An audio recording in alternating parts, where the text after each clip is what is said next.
For the last 3 weeks, I have played a PvP game mode in Oldschool Runescape called the Dead Man Apocalypse, where the entire map of Gillenor is essentially a battle royale playground. However, it wasn't the PvP style gameplay that pulled me in, it was actually these so-called breaches that spawn 3 times every single day. And it worked as a world boss, so all the players who are logged in get a message in their chat box saying in this location a breach has spawned. If you want good loot, go there now. And obviously, since it was PvP, players could also attack each other, but that was the entire purpose. If you take the risk and it pays off, you get rewarded for it, and if not, that's fine as well. I genuinely thought that was one of the best parts of the entire tournament. There was nothing more exciting than seeing just a horde of people all running towards the monsters, seeing people get hit for 99 hit points because they didn't have the correct prayers, and it was just an absolute chaos overall. So for the next 10 minutes, I want to talk about if there ever could be a possibility to see a world boss in the main game, and I also want to talk about the rewards, locations of the world bosses, mechanics, and the upsides and downsides to having such a boss in Oldschool Runescape. But first, there is only a few days left if you want to join our community bingo, which has now over 300 million GP prize pool. There is no entering fee, it's all free and it's available to all stat levels, whether you're a skiller, PVMer or just a noob starting off. All you have to do is join my community Discord and sign up for the bingo and maybe be part of the massive GP we're giving away. Links are in the description.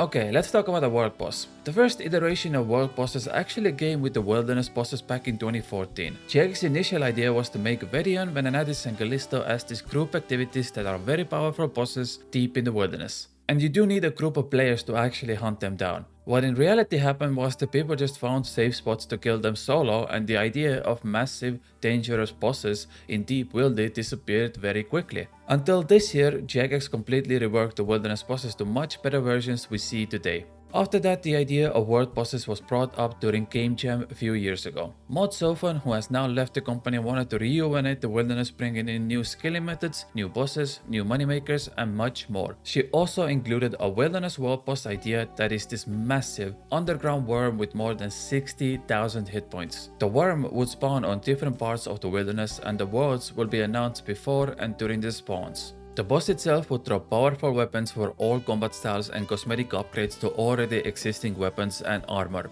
It also had an interesting drop mechanic system where after the boss dies, you don't actually see the loot on the ground. Instead, the chest will appear in Ferox Enclave that will give you loot depending on how much damage you dealt to the boss throughout the fight. Every player has a chance for unique drops if you dealt at least 1 damage to the boss, and the MVP or whoever dealt the most damage has a chance for extra loot. Unfortunately, the idea was brought up almost 1 year ago, and to this day it has received no updates. And finally, like I mentioned before, we get to the breaches. I absolutely loved it. It was so much fun. The chaos, the loot, the excitement, it offered everything I wanted from Oldschool Runescape in one single update. So the question becomes, is it possible to see something like this in the main game? Because for that to happen, you need a very delicate balance to actually make it to work. The reason why it worked in Dead Man Apocalypse was that balance really isn't an issue there. You can rake in all the money in the world because it's just a temporary game mode. There was moments where I made like 20 million GP in 15 minutes.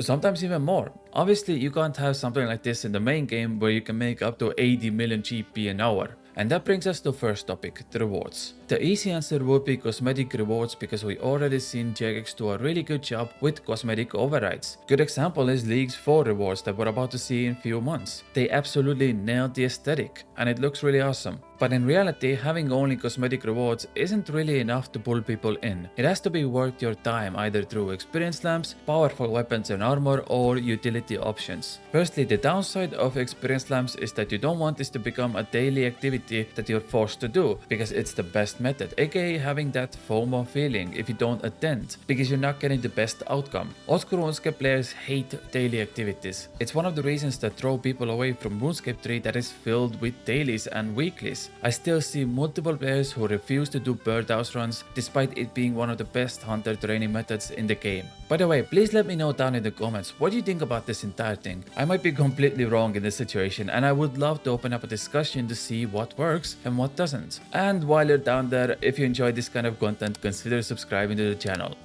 Okay, so let's talk about the second reward option, which is powerful armor and weapons. In Deadman Apocalypse, the answer was pretty simple. Just have PvP weapons as unique drops, because it is a PvP game mode. In the main game, however, this has to be treated very lightly, because if you think about it, almost every big update in the past 2 years has introduced new combat items in the game. Last week, we got a new magic staff from a quest. Desert Treasure 2, we got 5 new rings, a melee weapon and magic armor. Bounty Hunter brought PvP weapons. Wilderness bosses brought more PvP weapons and currently the most powerful spec weapon. Mospa brought a new ranged weapon, and going back 1 year ago with the release of Dooms with a Mascot, we got new weapons, armor, shields, rings, you name it. So adding even more weapons and armor in the game has to be a very delicate process, which Jagex has been doing a fine job so far. The only thing I can currently think Oldschool Runescape needs is upgrades to the Crush option, because at the moment we have 2 powerful Crush weapons, Abyssal Bludgeon and Inquisitor's Mace. After that, the best option is Dragon Warhammer, maybe Elder Maul, which let's be honest is only used in PvP. So having more variety for Crush weapons and armor could be a benefit in the long run. And the final rewards could be utility options.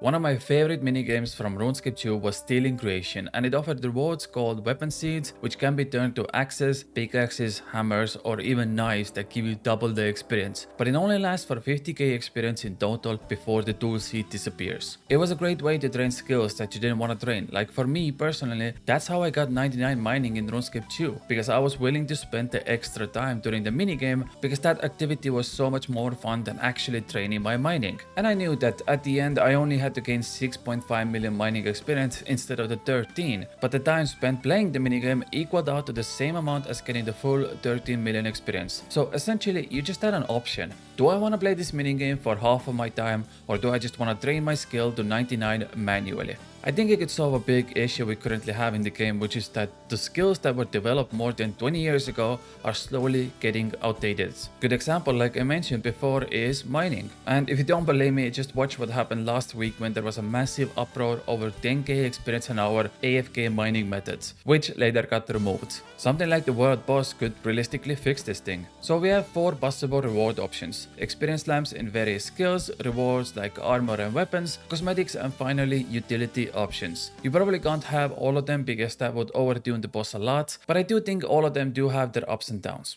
Okay, let's talk about a location. Firstly, the big debate is whether it should be in the wilderness where PvP is involved or not. Personally, I would definitely prefer it in the wilderness, but I also understand that some players just refuse to step over the line no matter how good the rewards are on the other side. So let's talk about both options. Firstly, the wilderness rejuvenation idea mode Sofan had during Game Jam said the boss would spawn in various locations in the wilderness. One way to combat the so-called PvP fear would be to place the bosses near safe zones. So if you get attacked by another player, you do have to tank for a little bit, but you don't have to go through a 10-minute tank test against a guy who has PK'd for 20 years and can do 7-way switches in 0.6 seconds.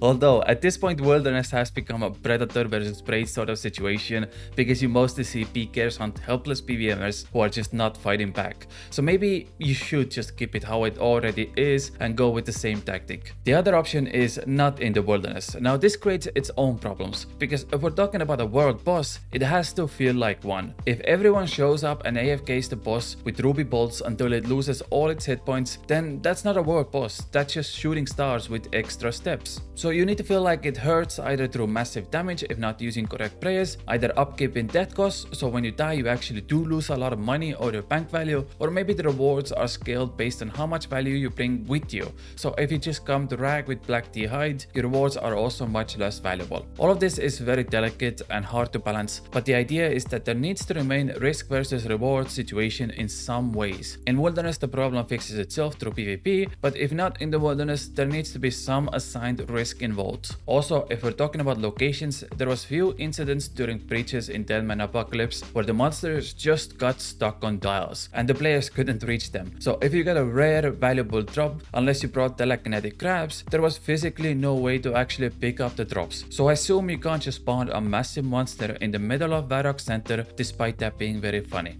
The other thing could be to just make the bosses unique mechanics related to their locations. Like, you could just have a desert boss that just roams the massive fields of desert, and you need to bring extra water skins or water runes or ice spells to subdue the boss. You could have something outside of Relica, and only the Fremenic weapons can deal damage to the boss. Maybe you need to use Mirror Shield and Fremenic techniques that you need to learn before even starting the boss. You could have like a massive ant-style creature in Gebos Woods that can be only damaged by axes. Basically having a theme for every boss, which is going to be showcased in the chat so you know how to prepare. And depending on which style the boss is, it's also going to drop loot based on that style. In conclusion, I truly think Oldschool RuneScape needs something like a world boss. Just bringing players together to bring down these colossal monsters in hopes of getting some awesome loot. Because at the end of the day, that's what MMOs really are all about. If you haven't joined yet, like I mentioned, we're doing community bingo with 300 million GP prize pool. No entering fee, everyone can come, just come to my community Discord, link is in the description, and I'll see you all tomorrow with another video. I love you all, bye!